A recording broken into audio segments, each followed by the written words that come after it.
Study circle 2.0 में आप सभी का मोस्ट वेलकम है।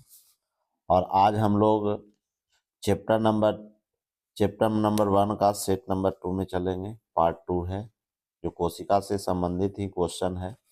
पिछले क्लास में हमने कोशिका के संबंध में 25 क्वेश्चन पर चर्चा की। उसके बाद हम लोग अगली कड़ी में हम लोग फिर कोशिका से संबंधित ही कुछ क्वेश्चन की चर्चा करेंगे, जिसका आज का पहला क्वेश्चन है, पादप कोशिका चारों ओर से एक मोटे और कड़े आवरण द्वारा घिरी होती है। इस आवरण को हम लोग कोशिका भित्ति कहते हैं। कोशिका भित्ति कहते हैं, जो ऑप्शन नंबर 2 में है। यह केवल पादप कोशिका में ही पाया जाता है। नेक्स्ट क्वेश्चन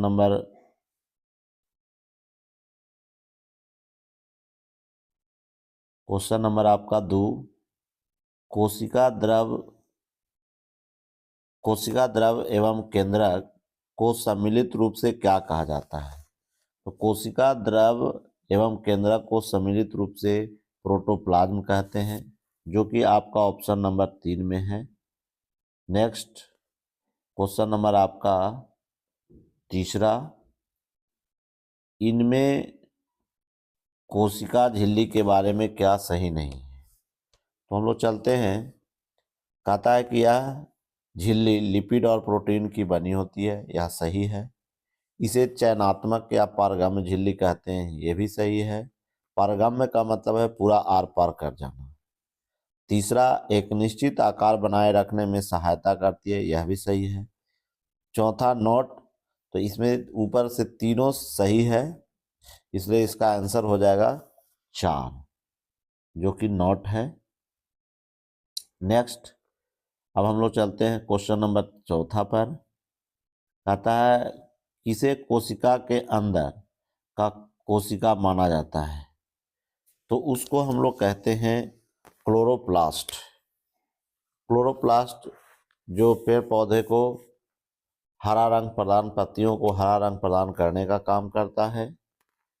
प्लास्ट जो है, प्लास्टिड जो है 3 प्रकार के होते हैं, leucoplast, chromoplast, chloroplast. Next question number हम लोग चलते हैं 5, केंद्रक के अलावा कौन से कोशिका में डीएनए पाया जाता है? तो वह है माइटोकॉन्ड्रिया, जो कि आपको ऑप्शन नंबर 2 में है। सब माइटोकॉन्ड्रिया को कोशिका का ऊर्जा गृह कहते हैं।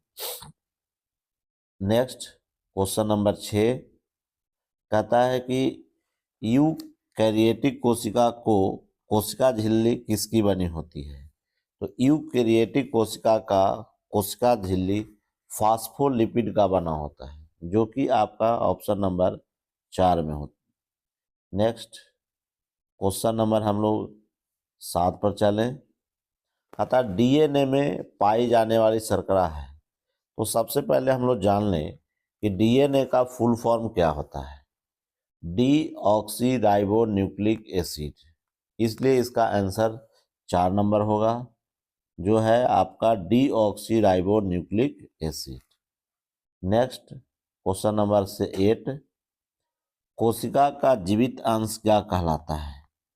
कोशिका का जीवित अंश कहलाता है जीवद्रव, जो कि आपका ऑप्शन नंबर 1 में है। कोशिका का जीवित अंश क्या कहलाता है? तो जीवद्रव कहलाता है। नेक्स्ट क्वेश्चन नंबर 8, सबसे छोटी कोशिका कौन सी होती है? सबसे छोटी कोशिका माइकोप्लाज्मा का होता है, जो कि आपका ऑप्शन नंबर 3 में है। अमीबा एक कोशिकीय जीव होते हैं। नेक्स्ट क्वेश्चन नंबर 10 कहता है कि कोशिका भित्ति किसमें पाया जाता है? तो कोशिका भित्ति जो है आपका पादप में और जीवाणु, मतलब ए और बी दोनों में, इसलिए इसका आंसर 4 हो जाएगा। नेक्स्ट क्वेश्चन नंबर आपका 11, कोशिका के क्रियात्मक गतिविधियों में कौन नियंत्रित करता है? वह है केंद्रक, जो कि आपका ऑप्शन नंबर 1 में है। नेक्स्ट क्वेश्चन नंबर 12, वैज्ञानिक हक्सेल ने जीवन का भौतिक आधार किसे माना? जीवन का भौतिक आधार माना है जीव द्रव को, जो कि आपका ऑप्शन नंबर 4 में है। नेक्स्ट क्वेश्चन नंबर 13, माइटोकॉन्ड्रिया किसमें उपस्थित? माइटोकॉन्ड्रिया, इसमें क्वेश्चन गलत है। माइटोकॉन्ड्रिया शब्द किसने दिया? तो माइटोकॉन्ड्रिया शब्द दिया है आपका कार्ल बेंडा ने। इसमें क्वेश्चन गलती है। माइटोकॉन्ड्रिया, माइटोकॉन्ड्रिया शब्द किसने दिया? माइटोकॉन्ड्रिया शब्द किसने दिया? माइटोकॉन्ड्रिया शब्द किसने दिया? तो वो आपका दिया था कार्ल बेंडा ने, जो कि आपका ऑप्शन नंबर 2 में है। नेक्स्ट कहता है कि आपका माइटोकॉन्ड्रिया किसमें अनुपस्थित होता है? तो माइटोकॉन्ड्रिया जीवाणु में अनुपस्थित होता है, जो कि आपका ऑप्शन नंबर 2 में है। नेक्स्ट क्वेश्चन नंबर 15 कहता है माइटोकॉन्ड्रिया का खोज किसने किया था? नाम दिया था बेंडा, लेकिन माइटोकॉन्ड्रिया का खोज किसने किया था? तो अल्टमैन ने, जो कि आपका ऑप्शन नंबर 2 में है। हम लोग माइटोकॉन्ड्रिया को जानते हैं कोशिका का ऊर्जा गृह कहते हैं। नेक्स्ट क्वेश्चन नंबर 16 कहता है कि वैज्ञानिक जॉर्ज पैलेट ने किसकी खोज की थी? तो राइबोसोम का, जो कि आपका ऑप्शन नंबर 2 में है। नेक्स्ट क्वेश्चन नंबर आपका 17 कहता है कि पादप कोशिका में जल, भोजन एवं उत्सर्जित पदार्थों का भंडारण कौन करता है? तो वो करता है प्लास्टिड, जिसको हम लोग लवक कहते हैं, जो कि आपका ऑप्शन नंबर 1 में है।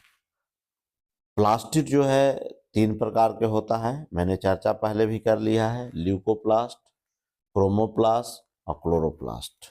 नेक्स्ट क्वेश्चन नंबर 18, लाइसोसोम की खोज किसने किया था? तो लाइसोसोम को आत्महत्या की थैली कहते हैं, जिसकी खोज डी डुबे ने किया था, जो कि आपका ऑप्शन नंबर 2 में है। नेक्स्ट अब हम लोग चलते हैं क्वेश्चन नंबर 19 में। कोशिका भित्ति किसकी बनी होती है? कोशिका भित्ति किसकी बनी होती है? तो सेलुलोज की, जो कि आपका ऑप्शन नंबर 1 में है। नेक्स्ट क्वेश्चन नंबर 20 कहता कौन कोशिका विभाजन में सहायक होता है? तो कौन जो है कोशिका विभाजन में आपका होता है, उसको हम लोग कहते हैं सर तारककाय, जो कि आपका ऑप्शन नंबर 2 में है। नेक्स्ट क्वेश्चन नंबर हम लोग आगे बढ़ते हैं 21 पर। कहता है कि सबसे बड़ी कोशिका किसकी होती है? तो सबसे बड़ी कोशिका शुतुरमुर्ग होती है, जो कि आपका ऑप्शन नंबर 3 में है, ऑस्ट्रिच। गुणसूत्र कहाँ पाए जाते हैं?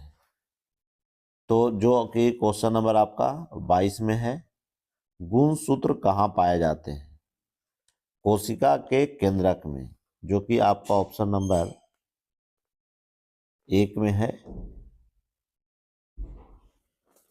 नेक्स्ट खुरदरी अंतःप्रद्रव्य जालिका पर लगे होते हैं। खुरदरी अंतःप्रद्रव्य जालिका पर लगे होते हैं राइबोसोम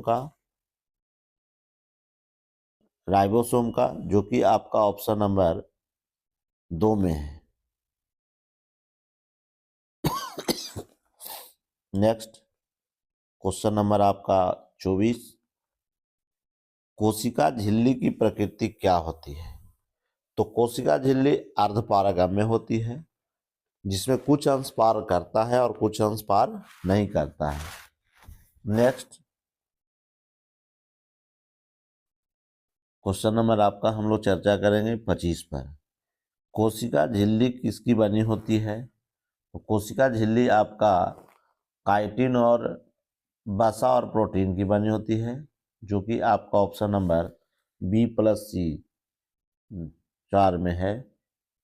नेक्स्ट क्वेश्चन नंबर आपका 26, कोशिकाएं मिलकर प्राथमिक रूप से किसका निर्माण करती है? कोशिकाएं मिलकर प्राथमिक रूप से मतलब कि कोशिकाओं के समूह को हम लोग उत्तक कहते हैं, जो कि आपका ऑप्शन नंबर 3 में है। इंग्लिश में इसको टिश्यू कहते हैं। नेक्स्ट आपका लाइसोसोम बनने के लिए कौन उत्तरदायी है? तो लाइसोसोम बनने के लिए गोल्गी काय, जिसको हम लोग यातायात प्रबंधक कहते हैं, जो कि आपको ऑप्शन नंबर 1 में है। नेक्स्ट कहता है आपका 28 नंबर, कोशिका की ऊर्जा के रूप में किनको जाना जाता है? तो कोशिका के ऊर्जा के रूप में एटीपी को जाना जाता है, जिसको हम लोग इंग्लिश में, जो कि आपका ऑप्शन नंबर 1 में है। एटीपी का फुल फॉर्म होता है adenosine triphosphate. Next question number 29, कोशिका के आंतरिक पदार्थों का पाचन कौन करता है? तो कोशिका के आंतरिक पदार्थों का पाचन लाइसोसोम करता है, जो कि आपका ऑप्शन नंबर 2 है। इसको लाइसोसोम को हम लोग आत्महत्या की थैली भी कहते हैं। नेक्स्ट क्वेश्चन नंबर 30 कहता है कि कोशिका में जल का प्रतिशत लगभग कितना होता है? तो कोशिका में जल में लगभग 80% होता है, जो कि आपका ऑप्शन नंबर 1 में है। नेक्स्ट क्वेश्चन नंबर 31, प्रोकैरियोटिक कोशिका के उदाहरण हैं। प्रोकैरियोटिक कोशिका आपका जीवाणु और नीलहरित शैवाल, ये दोनों से आपका उदाहरण है, जीवाणु और नीलहरित शैवाल, जो कि आपका ऑप्शन नंबर 3 में है। नेक्स्ट क्वेश्चन नंबर 32, कोशिका का अध्ययन किस में करते हैं? तो कोशिका का अध्ययन हम लोग साइटोलॉजी में करते हैं, जो कि आपका ऑप्शन नंबर 3 में है। नेक्स्ट क्वेश्चन नंबर 33, कोशिका में पदार्थों के प्रवेश करने तथा बाहर निकालने की क्रिया पर नियंत्रण कौन करता है? तो यह करता है ईआर, एंडोनोरिक रेटिकुलम, जो कि आपको ऑप्शन नंबर 1 में है। नेक्स्ट क्वेश्चन नंबर 34, पादप कोशिका का सबसे बड़ा कोशिकांग कौन सा होता है? तो पादप कोशिका का सबसे बड़ा कोशिकांग लवक होता है, जिसको इंग्लिश में प्लास्टिड कहते हैं, जो कि आपका ऑप्शन नंबर 4 में है। नेक्स्ट क्वेश्चन नंबर 35, वनस्पति कोशिका में क्लोरोफिल का संबंध किससे है? वनस्पति कोशिका में क्लोरोफिल का संबंध प्रकाश संश्लेषण से है, जो कि आपका ऑप्शन नंबर 3 में है। इस प्रकार हम लोग कोशिका से संबंधित 35 क्वेश्चन सेट नंबर 2 में देखे। अगर यह वीडियो आपको अच्छा लगे तो सब्सक्राइब कीजिएगा तथा अन्य दोस्तों को भी शेयर कीजिएगा। तब तक के लिए हम लोग फिर नेक्स्ट टॉपिक में मिलते हैं।